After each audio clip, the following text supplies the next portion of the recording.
नमस्कार मित्रांनो. गेल्या भागात या नवविवाहित जोडप्याला झक्कासराव यांनी अगदी झक्कास पद्धतीने हॉटेलमध्ये राहण्याची व्यवस्था करून दिली होती, याबद्दल आपण ऐकलं. मधुचंद्र संपल्यावर हे जोडपं पुन्हा मुंबईत येतं आणि त्यानंतर काय गोष्टी घडतात याबद्दल आज आपण ऐकणार आहोत. चला तर ऐकूया झक्कासराव. मधुचंद्र संपला आणि मुंबईला परतलो. जुना पुराणा झालो. धाकट्या बंधूंना एके दिवशी पुण्याला जायचं होतं, म्हणून त्याने बॅगेची मागणी केली. नव्या बॅगवर सगळ्यांचा डोळा असतो. बॅग रिकामी करताना झक्कास बाबूरावांचं कार्ड मिळालं. त्या क्षणी त्यांना भेटायची तीव्र इच्छा झाली. रविवार होता आणि टीव्हीवरच्या सिनेमात मुळीच स्वारस्य नव्हतं. इतर माणसांची मला गंमत वाटते. सिनेमाला शिव्या देत देत 3 तास टीव्ही समोर घालवतील, पण संध्याकाळचा फेरफटका मारायला बाहेर पडणार नाहीत. दाराशी आलेली वस्तू जरी फुकट असली तरी ती आपला बहुमोल वेळ घालवते आणि अभिरुचीचाही बळी मागते. मी एकटाच बाहेर पडलो. आनंद पर्व नावाची एक लांबलचक पण बैठी कौलारू इमारत शोधून काढली. आत प्रवेश केला आणि स्तिमितच झालो. मी एका झक्कास फरशा बसवलेल्या कोर्टयार्डमध्ये उभा होतो. आवार स्वच्छ होतं. भरपूर झाडं होती. प्रत्येक झाडाभोवती बसण्यासाठी सिमेंटचे चौथरे होते आणि चारही बाजूंनी ते आवार मोठ्या खोल्यांनी वेढलेलं होतं. थोडक्यात म्हणजे तो एक आश्रम होता. वृद्धाश्रम? नो, झक्कास बाबूराव सारखा माणूस वृद्धाश्रमात राहणार नाही, किंवा तो जिथे राहतो त्याला वृद्धाश्रम म्हणता येणार नाही. तेवढ्यात जवळच्याच खोलीतून एक वयस्कर गृहस्थ बाहेर आला. मी बाबूरावांची चौकशी केली. त्याने लगेच सांगितलं, आवाराच्या टोकाला जा, 32 नंबरची खोली. गवंड्यांचं काम चाललंय तिथेच. इथेही 32 नंबर आहे तर. समोरच झक्कासराव उभे होते. आवारात बसवलेली फरशी काढून टाकण्याचं काम झक्कासरावांच्या देखरेखीखाली चाललं होतं. अरे तुला माझी आठवण कशी काय झाली? तरुणपणी दुसऱ्या तरुण मित्राची आठवण नाही का होणार? झक्कास, हे आपल्याला आवडलं. बस इथेच बस. चालेल ना? न चालायला काय झालं, असं म्हणत मी झक्कासरावांच्या जवळ पारावर बसलो. माझ्या वैवाहिक आयुष्याची प्राथमिक चौकशी संपल्यावर मी त्यांना विचारलं, तुम्ही फरशा काढून काय करताय? सखीसाठी अंगण. सखी कोण? माझी बायको. मग अंगण कशासाठी?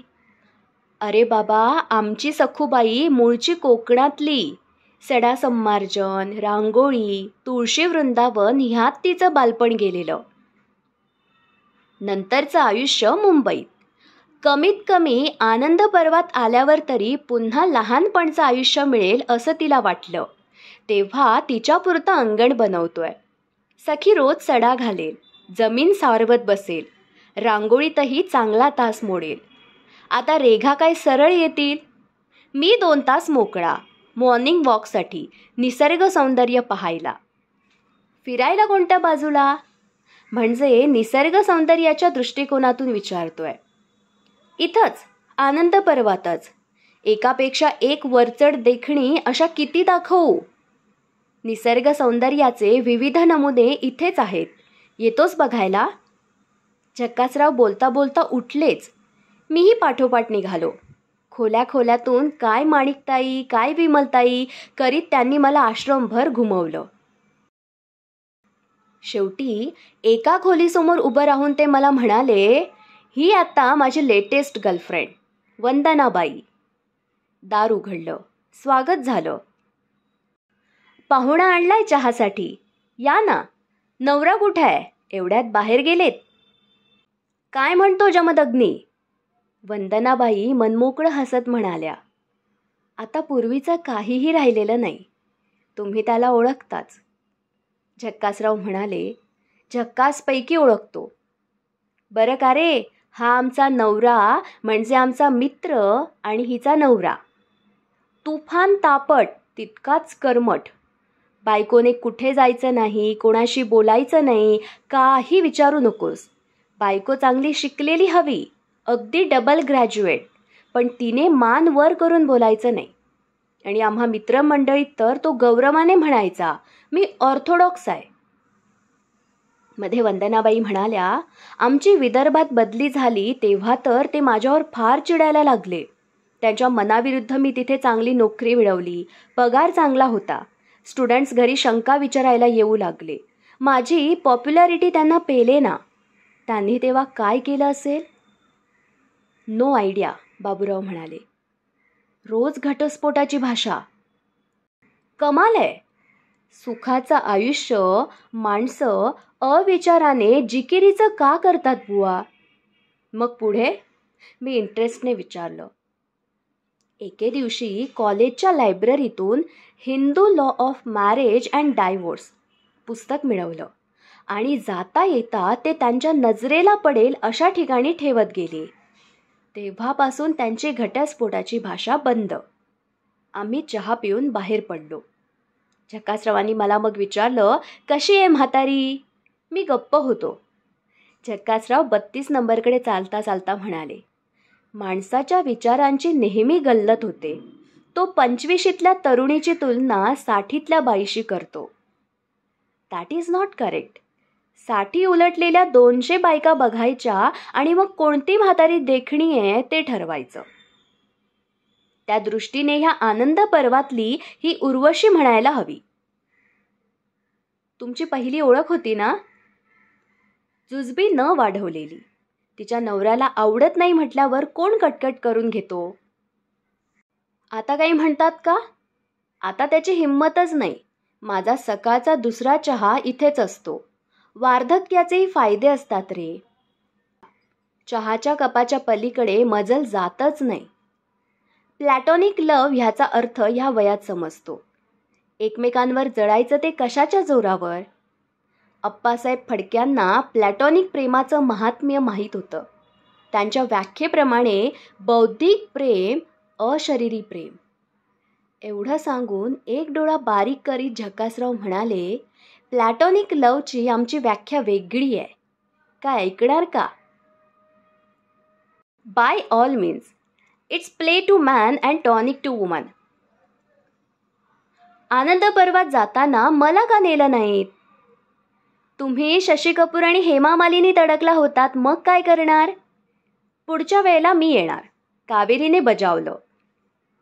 एका रविवारी सकाळी कावेरीनेच आठवण केली. आम्ही दोघेही आनंद पर्वात पोचलो. झक्कासरावांची सखी रांगोळी काढण्यात मग्न होती. याचा अर्थ झक्कासराव निसर्ग सौंदर्याची आराधना करीत असणार. त्याप्रमाणे ते अशाच एका खोलीत सापडले. मला पाहताच ते म्हणाले, वेळेवर आलात. मी म्हणतो ते खरं की नाही सांगा? बोला. आम्ही पुढे झालो. झक्कासरावांची अशीच एक मैत्रीण ट्रंक उघडून बसलेली. झक्कासरावांना त्या बाईचा नवरा तावातावाने सांगू लागला, बरं का झक्कासराव, माझ्या आईने आमच्या लग्नात ही पैठणी हिला दिली. झक्कासरावांनी लगेच विचारलं, तुम्ही तुमच्या मुलाच्या लग्नात हीच पैठणी सुनेला का दिली नाहीत? त्या पैठणी मागे माझ्या तशाच भावना आहेत. तिचा नवरा काहीसा उखडलाच.